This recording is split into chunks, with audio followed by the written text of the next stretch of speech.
Tonight, let's drift into a world of sand and river, of stone temples and golden sunlight, a place where gods walked beside kings, and every dawn was believed to hold the fate of the universe.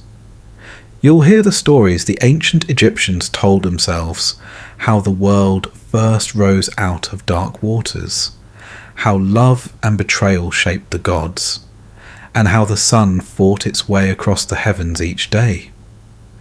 Myths that weren't just myths, but the very heartbeat of their civilization. If this kind of gentle history helps you rest, you're welcome to like the video and subscribe, but only if it truly brings you peace. And do let me know in the comments where you're listening from, and what time it is for you. It's always quietly comforting to see the little community of night listeners scattered across the world, sharing the same story at the same time. So dim the lights, let the day fade, breathe in, breathe out, and let's begin with the very first moment of creation. Close your eyes for a moment and imagine standing on the banks of the Nile some 5,000 years ago. The air is warm, the river glitters beneath the desert sun, and beyond the fertile strip of green lie endless sands. For the ancient Egyptians, this landscape was not just scenery, it was theology written in earth and water. Life depended on the Nile's annual flood, and so the people saw the universe itself as a balance between fertility and desolation, order and chaos. Out of this worldview came one of the richest and most complex mythologies humanity has ever imagined. And, as always, it began with the question, how did it all start? The Egyptians believed that before there was anything, no sky, no earth, no gods, there was only none. A limitless ocean of dark, formless water.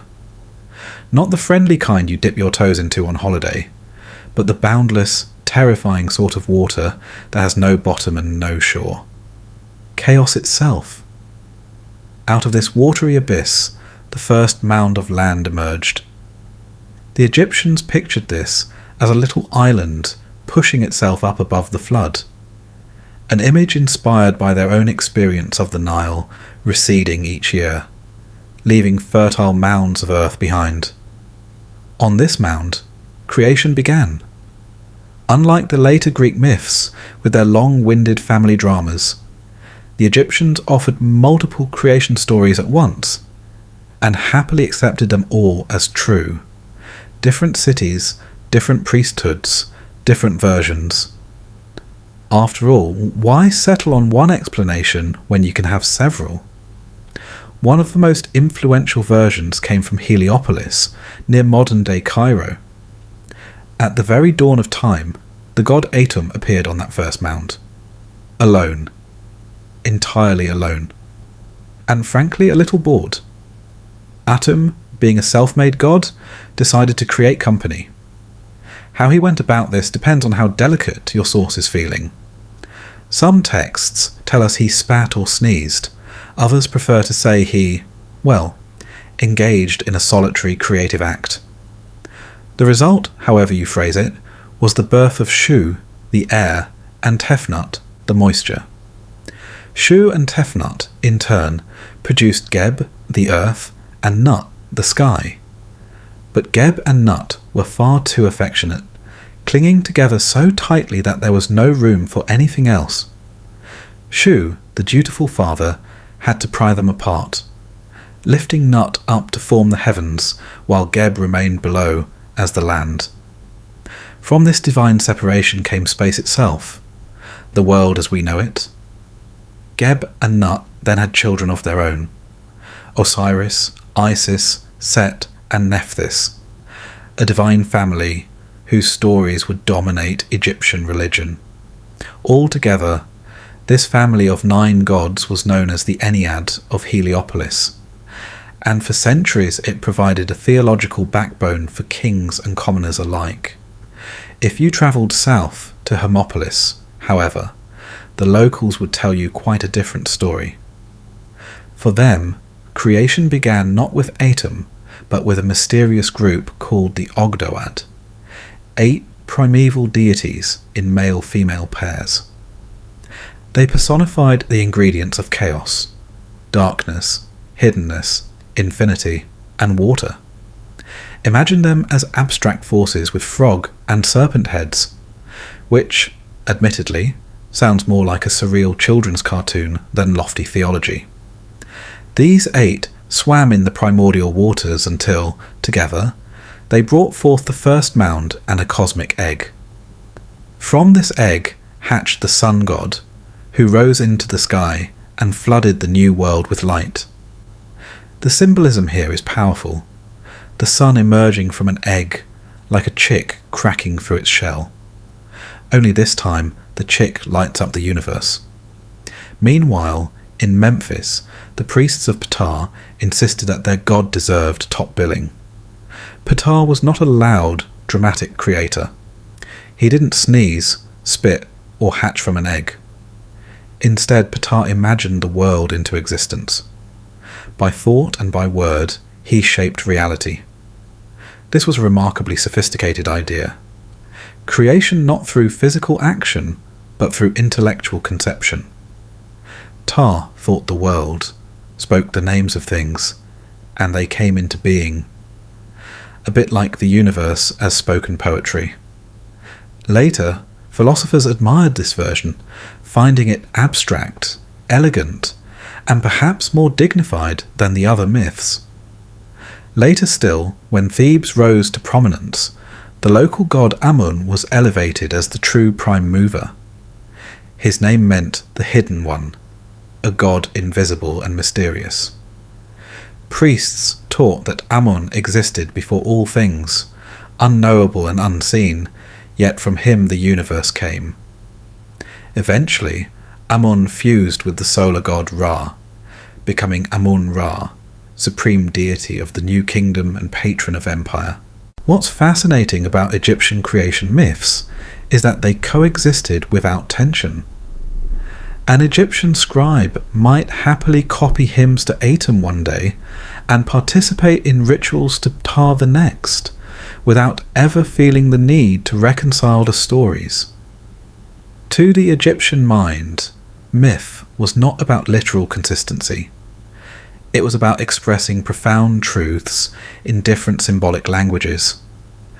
Just as the Nile had many branches, so too did the truth. To appreciate these stories fully, we must remember how deeply they were tied to the Egyptian environment. Each version reflects something real in the landscape. The rising mound in Nun was inspired by the sight of land reappearing after the Nile flood. The daily rebirth of the sun god echoed the sunrise over the eastern desert. The separation of Geb and Nut symbolized the eternal tension between earth and sky, visible in every horizon. The myths were not distant, abstract tales. They were woven into the very soil, the daily rhythm of life, the architecture of temples. Every Egyptian temple was, in a sense, a reenactment of creation. The floor represented the primeval mound. The surrounding walls stood for the waters of Nun. The ceiling, often painted with stars, represented the sky goddess Nut arching overhead. To step into a temple was to step back to the first moment of the cosmos, to witness creation continually renewed. Even the pharaoh himself was cast as a guarantor of order. His role was not only to govern, but to ensure that Ma'at, the principle of cosmic balance, was upheld against chaos. In this way, the myths of creation weren't just quaint stories. They were political theology, justifying kingship as a divine necessity. Of course, even amid this high symbolism, there's a touch of humour in these myths. Atum sneezing out creation may sound lofty when phrased poetically, but at the end of the day, the Egyptians essentially believed the universe began with a cosmic sneeze, or a solitary act of self-enjoyment. Either way, not exactly the majestic image you might expect for the dawn of everything. And yet, to the Egyptians, this wasn't crude. It was profound. Creation was raw, vital, and deeply human as well as divine. After all, they reasoned, life begins with bodily processes. Why should the gods be any different? Running beneath all these myths is the tension between Ma'at, the principle of order, harmony and truth, and Isfet, the force of chaos and disorder. Creation was not a one-time event locked in the past.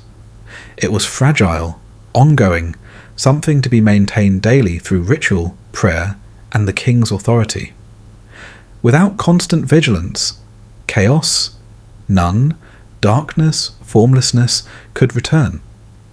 That's why Egyptians prayed for the sunrise, why priests chanted to renew the cosmos, why the pharaoh offered to the gods every morning. They were not merely remembering creation, they were ensuring it continued. These creation stories influenced Egyptian culture for over 3,000 years. They framed how Egyptians viewed life, death, kingship, and the afterlife. Even ordinary farmers ploughing the black soil after the Nile's flood were, in a way, reenacting the gods' victory over chaos, drawing fertility out of watery formlessness. And through it all, the myths reminded them that their world, precarious and fragile though it seemed, was rooted in something eternal. The first sunrise, the first mound, the first word spoken into being. So in the beginning, there was not nothing, but rather a great, bubbling possibility. Out of chaos came order, out of darkness came light, and out of silence came the first spoken words of creation. The Egyptians never doubted that the cosmos was alive, fragile, and sacred. As we leave this first chapter, imagine yourself standing again at dawn on the Nile. The sun rises over the horizon, just as it did on that first day. The waters shimmer, the land glows, and the eternal drama of creation continues. Not once upon a time, but every single day.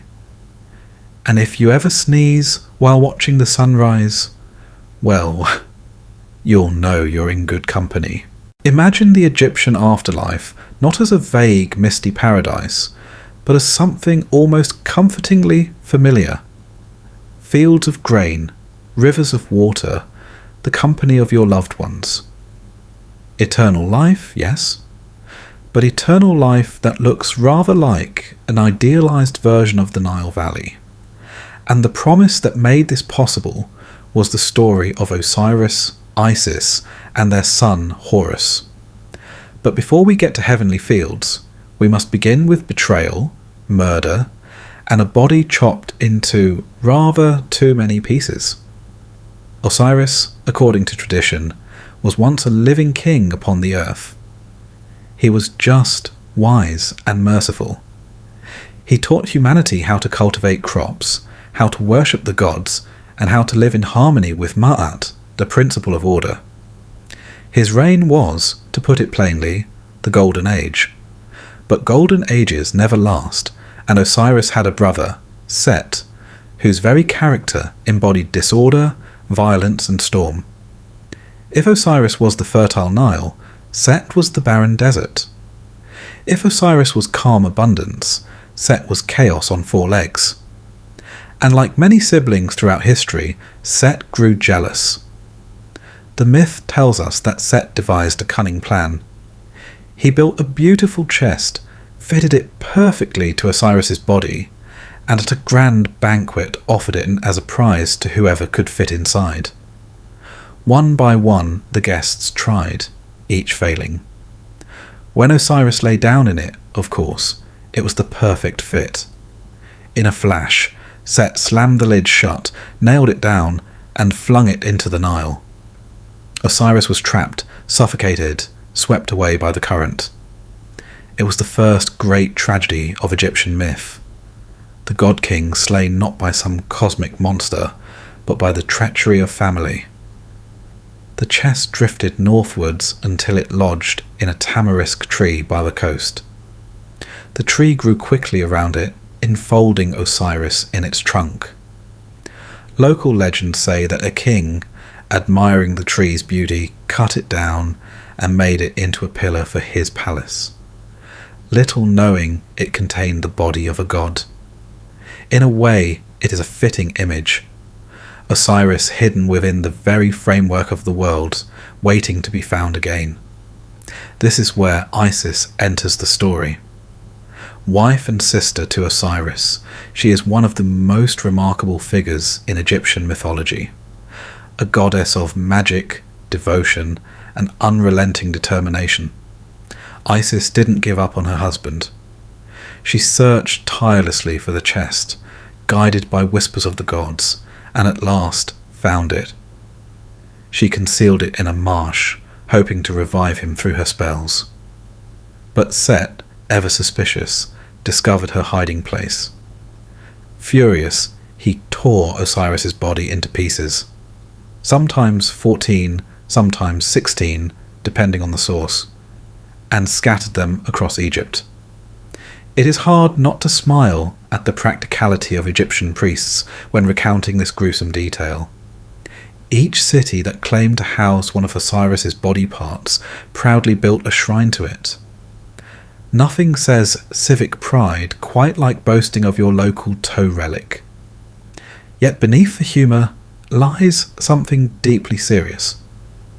For the Egyptians, Osiris's dismemberment symbolised the very fertility of the land.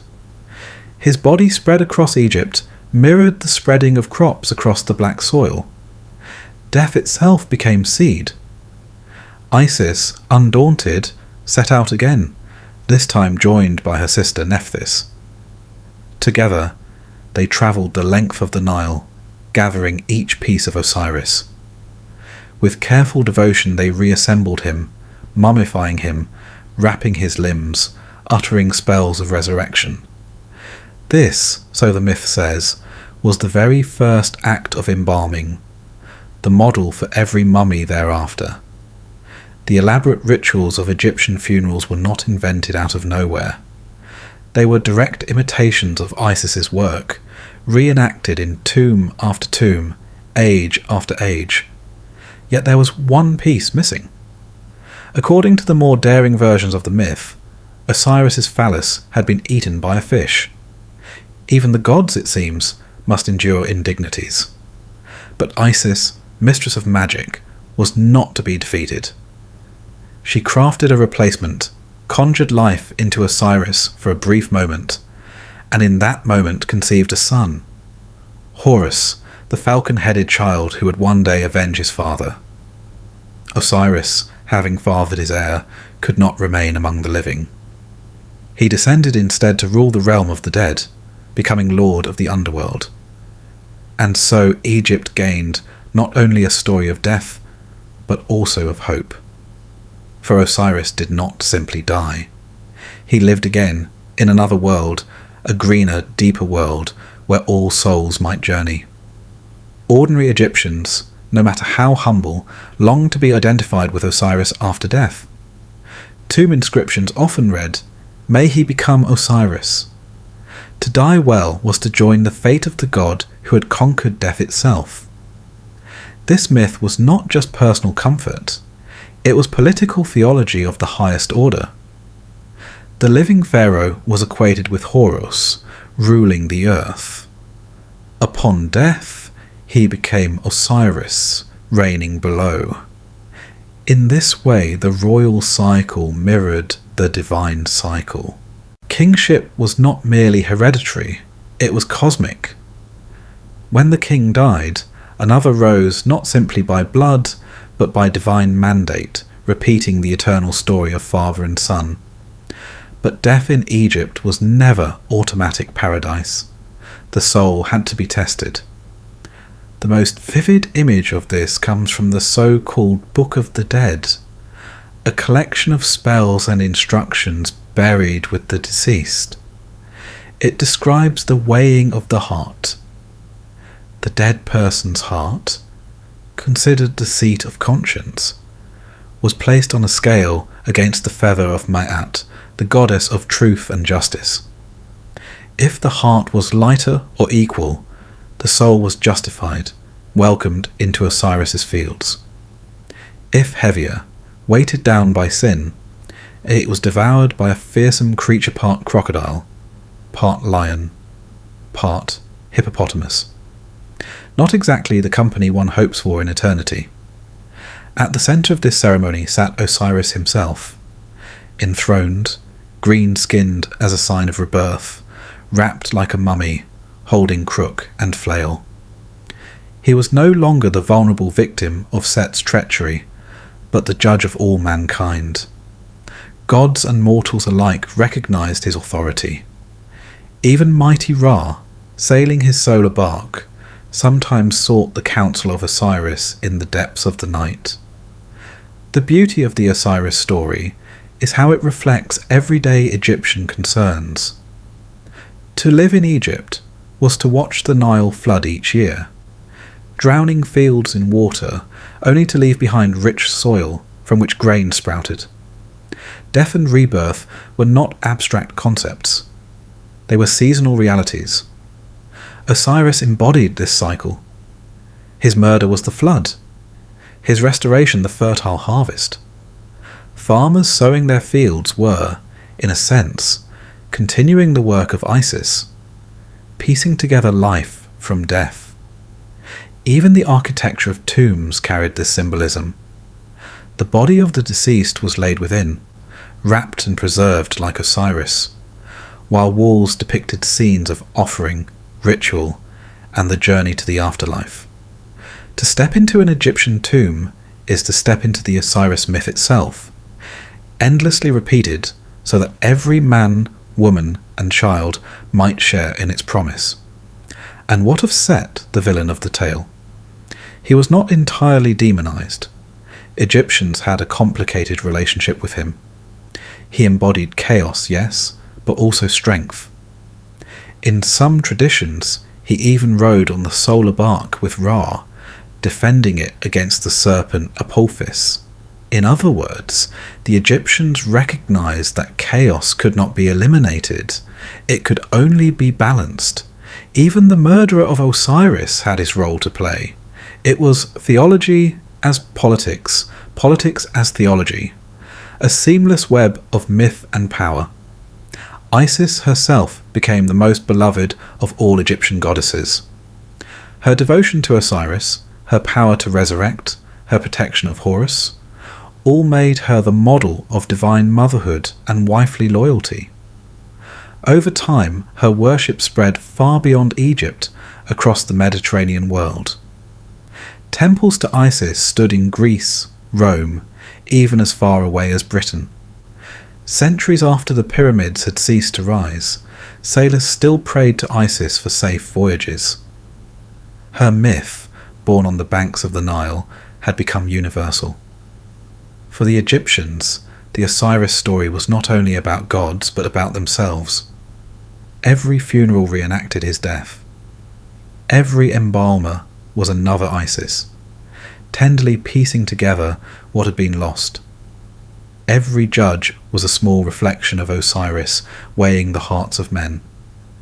And every family, mourning and remembering, found solace in the promise that love, like Isis's devotion, might conquer even the grave. There is a reason why, of all the Egyptian myths, this one survived so powerfully.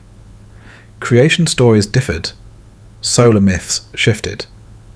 But the story of Osiris, the murdered king who rose again to grant eternal life, was too essential, too comforting, too human ever to be forgotten. In the end, it was less about gods and more about the universal human longing to believe that death is not the end. So picture again the Nile at sunset, the fields glowing golden in the fading light.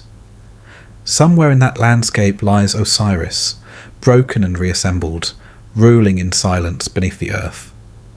Somewhere too walks Isis, searching, healing, refusing to let go. And above, a falcon soars. Horus, the avenger, the heir, the living continuation of what was lost. Together they tell the story that bound Egypt for millennia, the triumph of life over death, of order over chaos, of love over despair.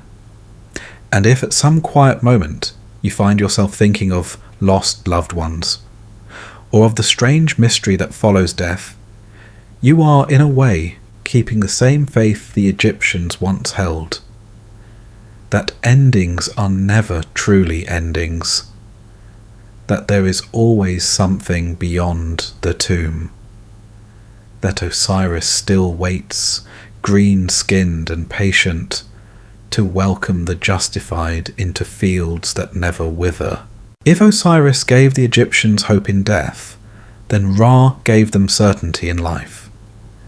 Every morning the sun rose over the eastern horizon, steady and dependable, banishing darkness with its golden blaze. And yet the Egyptians didn't see this as a simple matter of astronomy. To them, each sunrise was a miracle of survival. The god Ra, lord of the sun, had endured the perils of the night, sailing through the underworld on his solar bark, and had emerged victorious once again. It was not just the return of light. It was proof that the universe still held together, that chaos had not yet swallowed the world.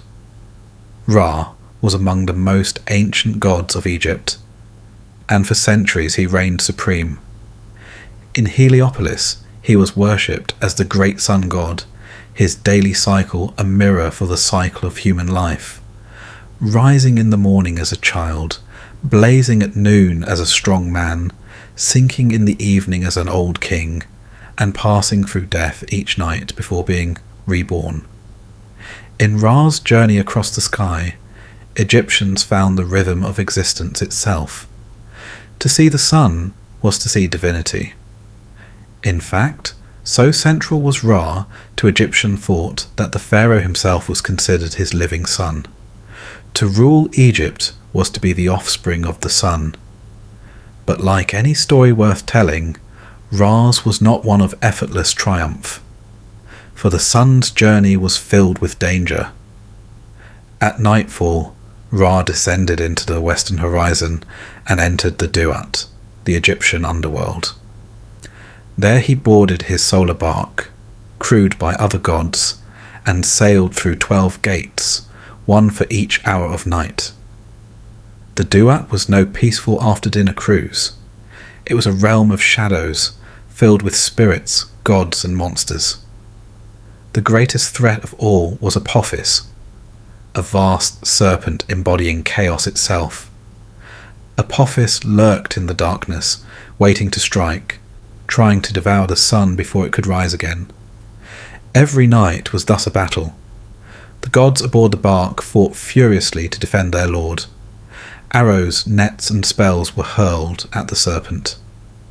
In some accounts even Set, yes, the very same Set who murdered Osiris, stood as a defender of Ra against Apophis. It seems the Egyptians knew chaos could be turned against itself when needed.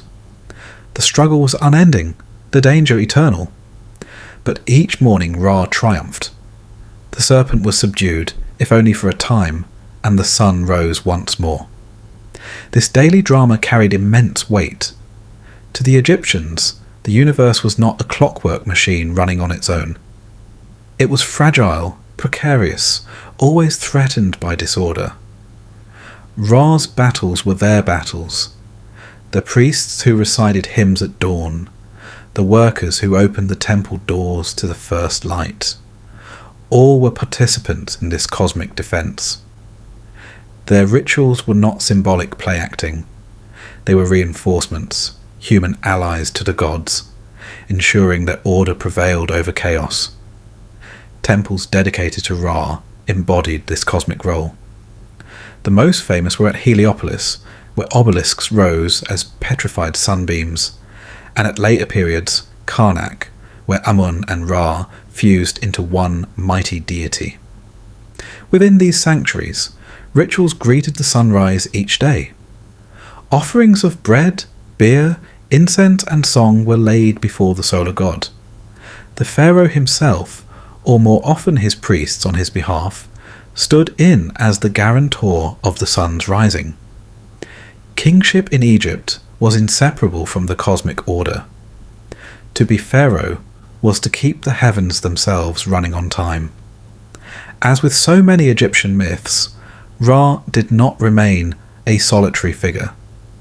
Over the centuries he merged with other deities, creating hybrid gods that reflected shifting centres of power. In Thebes, Ra fused with Amun, the hidden god, to become Amun-Ra, Lord of Heaven and King of the Gods.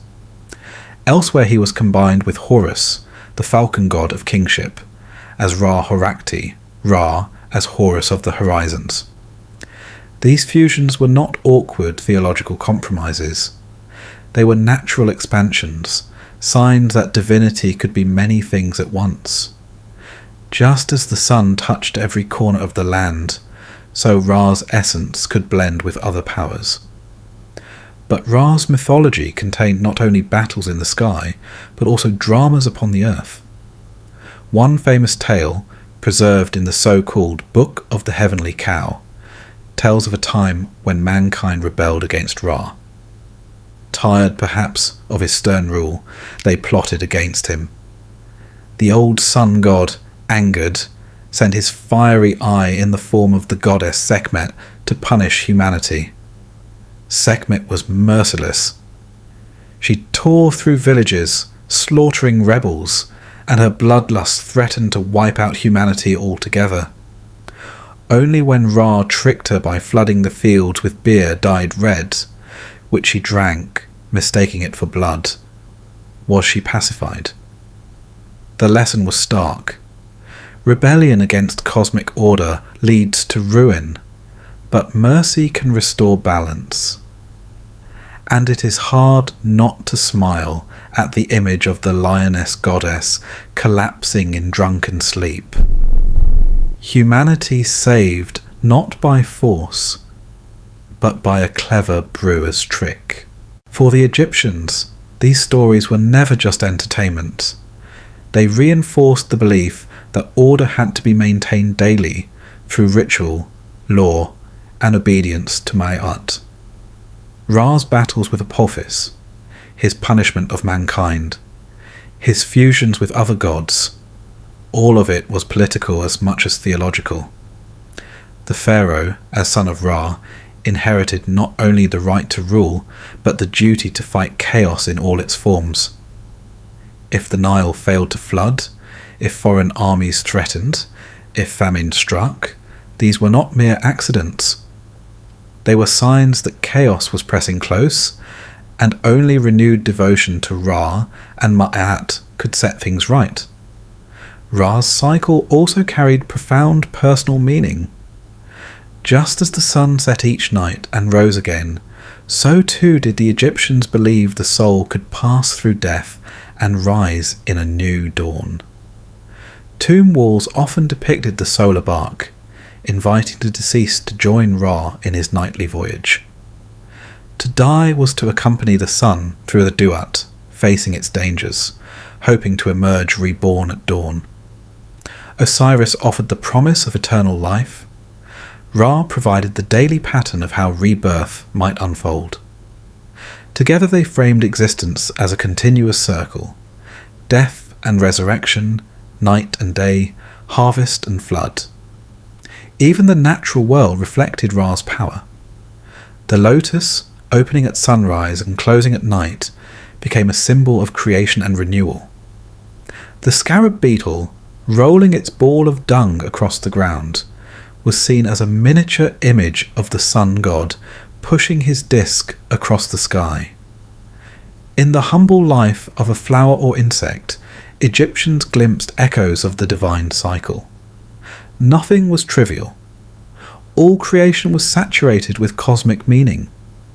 And yet, for all his majesty, Ra was not beyond vulnerability.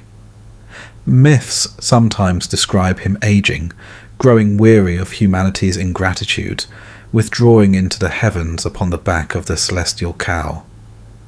His reign on earth was said to have ended when he retreated to the sky, leaving kingship to Osiris and then Horus.